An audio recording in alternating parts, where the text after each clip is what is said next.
Senhoras e senhores, sejam muito bem-vindos então aqui ao blog do Will Silva com o Will Silva, esse que vos fala. Hoje vou estar trazendo um assunto que, na minha concepção, é um assunto de extrema importância. Ele foi objeto de estudos para mim, para a conclusão da faculdade, ele foi meu TCC, que ele trata sobre fake news. Então, antes de nós adentrarmos no tema, eu vou pedir para que você curta o canal, ative o sininho, compartilhe com os amigos e comente o que você acha sobre esse tema. Então agora vamos para a vinheta. Blog do Will Silva.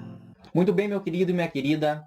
Pode-se de uma forma bem simples conceituar as fake news como notícias falsas ou muitas vezes verídicas, mas com a intenção de ludibriar o receptor da mensagem. Elas muitas vezes vêm em um formato que mescla assuntos verídicos com inverdades, dando um contorno de seriedade, porém não sendo de conteúdo autêntico com a realidade. Essas denominadas fake news, elas podem ser definidas como a disseminação por qualquer meio de comunicação de notícias sabidamente falsas, com o intuito de atrair atenção para desinformar ou para obter vantagens políticas ou econômicas. Aqui no Brasil, mesmo tendo sido atingido por respingos dos discursos de Trump, o termo chegou à notoriedade, mais especificamente como um fenômeno análogo ao americano com as eleições presidenciais de 2018, com a ascensão de Jair Bolsonaro. Um estudo encomendado pela empresa Vaz, a ideia Big Data, mostrou que 98,21% dos eleitores de Jair Bolsonaro foram expostos a notícias falsas no decorrer da campanha e que 89,77% delas acreditam que as fake news são verdadeiras. O coordenador da campanha da Vaz, Diego Cassis, afirmou que em matéria ao jornal Folha de São Paulo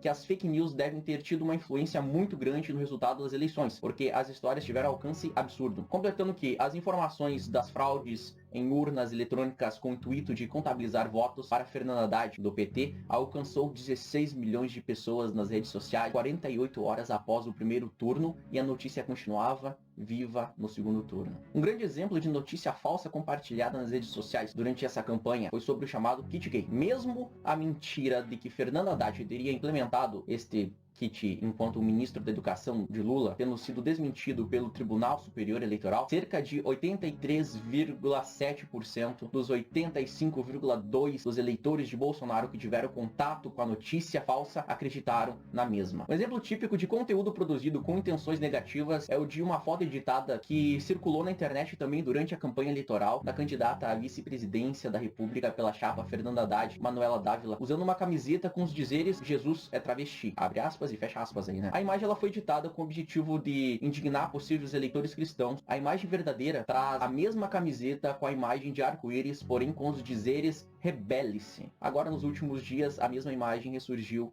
por meio de postagem do ex-deputado condenado no mensalão Roberto Jefferson.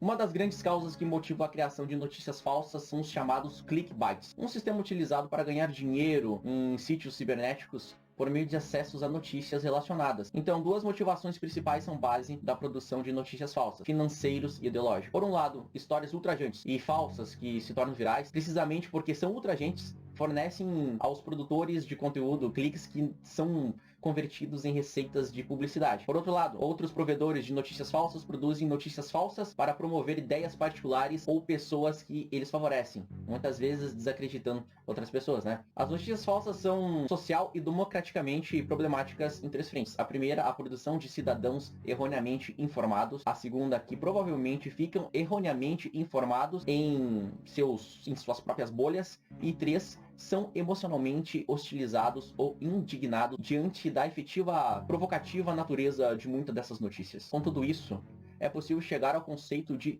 post-truth, que em português seria a pós-verdade. Resumidamente, esse fenômeno social trata as pessoas terem a acreditar mais em informações se ela concordar com o que essa informação diz. Ou seja, se essa informação estiver alinhada ideologicamente com o que ela acredita, é muito mais compreensível que uma pessoa acredite em uma notícia que critique uma coisa com a qual ela não concorde, a esquerda política, do que se fosse uma notícia falando sobre algo que ela concorda ou defenda, por exemplo, a direita política. A parte perigosa das fake news é a manipulação. Usando-se dessa pós-verdade como ferramenta, pode-se literalmente manipular, mudar os resultados de qualquer coisa, e não há forma mais perigosa de se criar um alvoroço do que esse, né? Divulgando-se uma informação falsa, justamente porque já se sabe que um grupo X de pessoas vai se envolver e acreditar a ponto de até mesmo defender a fake news e absorver aquela verdade como absoluta. Como toda ação tem uma reação, no Brasil surgiu o movimento Sleep Giants Brasil, uma conta no Twitter cujo foco sempre será mantido em determinados sites de notícias falsas, com a intenção de notificar empresas que seus anúncios estão sendo vinculados à divulgação de notícias falsas. O tal movimento tornou-se alvo de críticas por parte dos eleitores da família Bolsonaro, mas essa história para um próximo vídeo. Então, pessoal, nós chegamos ao fim. Eu vim trazer aqui uma breve explicação de como funcionam as fake news, e esse é um assunto que ele pode ser muito mais debatido. Se vocês quiserem ter um estudo mais aprofundado, então eu vou pedir para que você comente aqui, para que você curta, compartilhe, ative o sininho, e eu vou estar trazendo mais vídeos sobre esse assunto. Então, muito obrigado por ter acompanhado até este momento e até o próximo vídeo.